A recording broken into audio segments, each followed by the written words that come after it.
So the next, to give another example, would be, so Microsoft, again, in their doc, right? If we switch back to the doc, find string.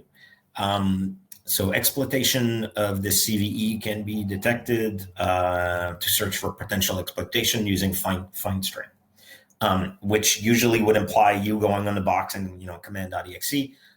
In our case, it can be just a lot easier. So I've already have this in the right format.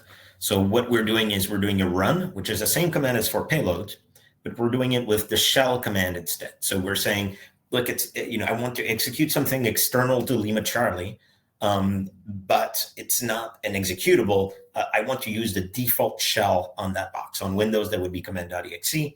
On Linux, it would be something like bash or sh. So here we're saying run this find string and just do your thing.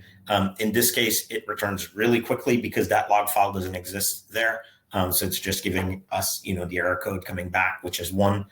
That would make it really easy for you to create a tiny Python script. Maybe if you wanted to run it on all the machines in your environment, where you would just do the run and look for the error code. If it's 1 in that case, meaning it didn't find anything, and 0 would indicate that it found some kind of result. And Microsoft has some guidance around interpreting those results.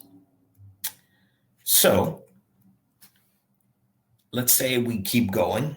I'm going to skip the other shell commands. They're kind of on the boring side.